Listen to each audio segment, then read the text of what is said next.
If you lost or left your job in the past few weeks or months, and you've been searching for your next job for a while, and you thought you would have found something by now, and you're getting worried about the string of rejections and misconnections, and your days are blurring together, and you're finding yourself getting into slumps, feeling more and more confused and stuck, let me give you 4 pieces of advice to help you reconnect to your purpose and start moving forward. Advice number 1. Remember who you are and get back in touch with your identity. It is really easy when you lose your job to also lose your sense of identity. You thought of yourself as title at company, and now you don't have that anymore. And your attempts to get another title at company aren't working. So, who are you? And as you watch yourself do more things around the house and take on more school and parenting duties, you might have a voice in your head that's wondering, am I turning into a stay at home person? After how hard I've worked and all the qualifications and accomplishments I've achieved, this is really bad. But the reality is that your identity wasn't in the title or the company. You carry you with you everywhere you go, and you show up in everything that you do. Let me give you an example. If you told me to plan a middle school dance, I would do it in my way. My way tends to be gather all the information up front, analyze, synthesize, come to my own conclusion, and then make a really compelling presentation to convey my findings. I almost always do all the work myself, and I tend to approach things like an individual contributor or a craftsperson. It almost never occurs to me to delegate things. If you told someone else to plan a middle school dance, they would do it in their way. Their way might be list out all the tasks that need to be done, organize a group of people, and delegate things to each person. Check in, manage the group, make sure it all gets done. They might approach things more like a general manager, and it would never occur to them to do it my way. All of which to say is the way that you do one thing is the way you do everything. The way you do house chores and pack lunches and deal with drop-off schedule is also the way you approach work problems. Your identity wasn't in your job. Your job was just one place where you expressed your identity, your values, and your unique way of doing things. And you're still doing that all day, every day. Work and home are actually kind of fake categories, or at least unhelpful ones. A better set of categories is things I enjoy because it expresses this part of me, things I enjoy because it expresses that part of me, things I don't like at all because it goes against these values and preferences. Whether those activities happen to be at work or home or school actually doesn't matter at all. Every task is an opportunity to rediscover and lean into who you really are. And as you do this, notice the patterns and themes that emerge. These are your building blocks for how you like to solve problems, get things done, and create value where there wasn't any before. Which brings me to piece of advice number 2. Shape your building blocks into potential opportunities. As you identify your building blocks, I want you to know all your previous roles were just one particular shape that you arranged your building blocks in. And once you know what those building blocks are, you can start thinking about new, different shapes you could arrange them in. I like to think of this like a product strategy. You've got these blocks, what can you do with them? Who has a high priority problem that would be really well solved by these blocks? Let me give you an analogy. It's just like when people first developed the blockchain. You have this technology that operates in a certain way. And then you ask, okay, who needs this? What problem can this technology solve that people would pay a bunch of money for? Maybe it's retail companies with complex supply chains who need to keep track of where everything is at all times. Or maybe it's groups of friends who are on vacation together who need to keep track of who's paying for what and reconcile their expenses. Or maybe it's governments that want to maintain clean records of births and deaths and name changes to prevent identity theft and fraud.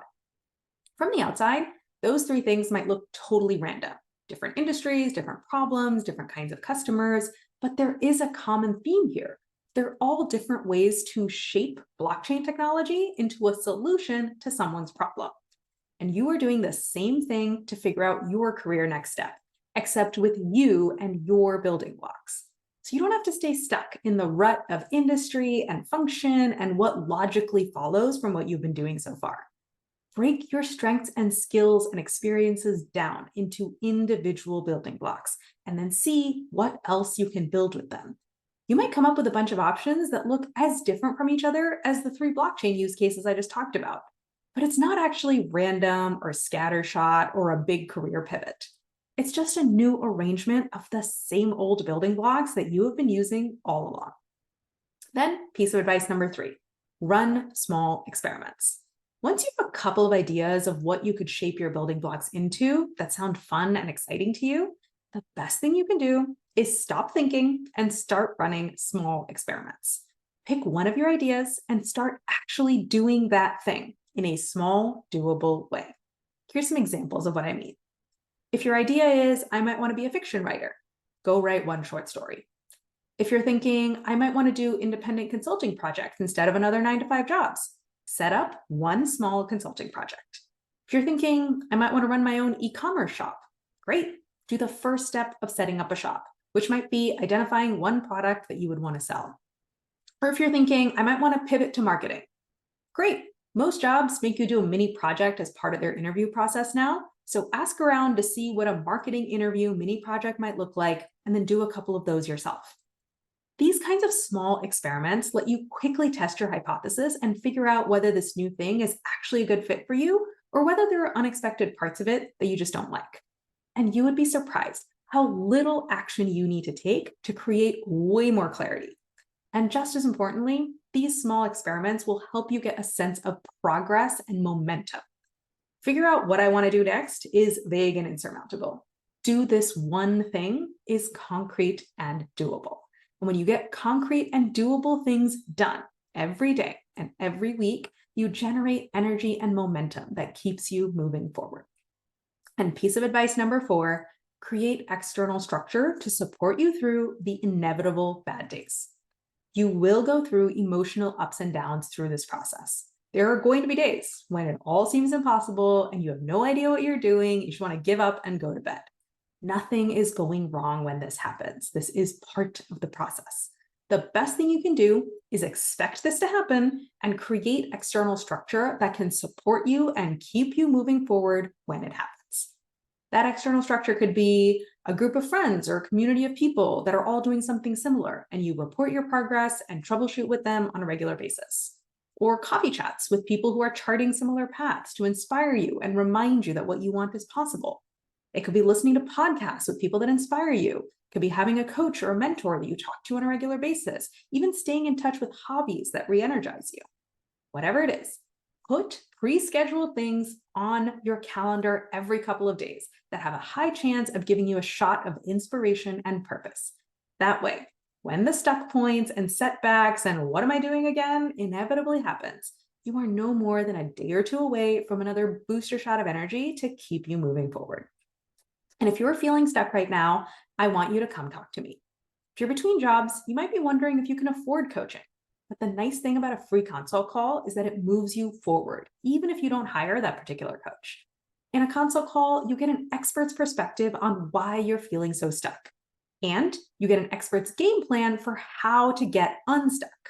You might agree with me, and that diagnosis and game plan alone might be enough to get you moving forward without ever hiring me. You might disagree with me, and that spark of disagreement will illuminate your own diagnosis, your own game plan, and make clear to you what you have to do next and what resources you need to support you.